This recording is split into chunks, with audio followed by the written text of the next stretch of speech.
Hello and welcome to Project Syntar. Today we will be talking about the first life on Aurelios, how it looks, how it lives, how it reproduces, and how life in the first place came to be. Not much is known about where life first came from, but some of it comes from geothermal vents. Geothermal vents are a natural formation and occur when tectonic plates split apart. They spew out chemicals from inside the planet into the deep ocean. Some of these chemicals bond. In such a way they create a substance that can clone itself. DNA, the first stepping stone for the miracle that is life. This DNA will clump together with other things to form the first living being. The first living things were tiny and were called cells. They evolved and explored the whole ocean. Somewhere in the shallows a major revolution was happening. Some cells teamed up and became multicellular. These formed the first things that some might call animals and plants. I will discuss the four major organisms that will soon take over every vacant niche the planet has to offer, the grandfathers of all multicellular life on Aurelios, if you will. Here is the Infernophyta. This organism feeds by collecting sunlight through the use of orange sunlight, catching parts in their cells. They form a fiery-colored mat all over the seabed and reproduce by splitting off into another piece. They have taken over lots of the shallows of the planet and parts of the open ocean on the seabed. This is the Tesseragonese. It is a segmented planktonic organism that feeds on other smaller plankton. It has 4 eyes and a through gut. A through gut means it eats from one hole and excretes from the other. It is comprised of 8 segments. 1 front segment with 4 eyes, a mouth and a heart, 6 middle segments with 4 fins on each corner for locomotion and a very small and simple cavity for digestion, and 1 end segment with an anus and a gammatangia where it reproduces.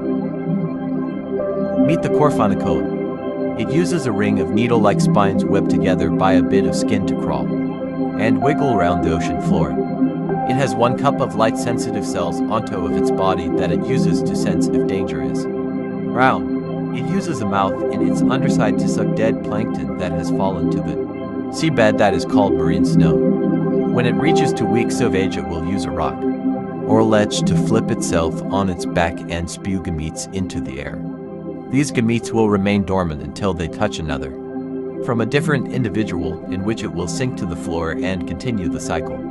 Growing and reproducing, growing and reproducing. It cannot reflip itself over, so once it does this, it starves to death. And finally, here is the Zeosolanes. It is a simple animal that acts like sponges on Earth. It has a holdfast/root system on the bottom of it to hold it in place. On the top it has a large open mouth lines with sensitive hairs. Whenever a piece of plankton gets stuck to a hair, it folds into the mouth and is digested. It is a sessile filter feeder. Its middle section acts as a stem and is long to increase time. Food is spent in the stomach to increase nutrients absorbed from the food it eats. It reproduces by spewing out gametes from its mouth in hopes they meet and fall to the floor to create a new individual. They all do it at the same time to maximize the chance for the gametes to meet. Thank you guys so much for staying to the end of the video. It means a lot to me. Also, thank you to everyone who contributed artwork for this video. I will include them at the end as a sort of end credit scene.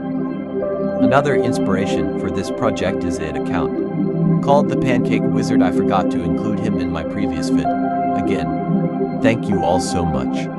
The next episode is going to be about early diversification in the oceans of Aurelios, almost like this planet's version of the Cambrian explosion. Thank you. I hope to see you in the next one. Goodbye.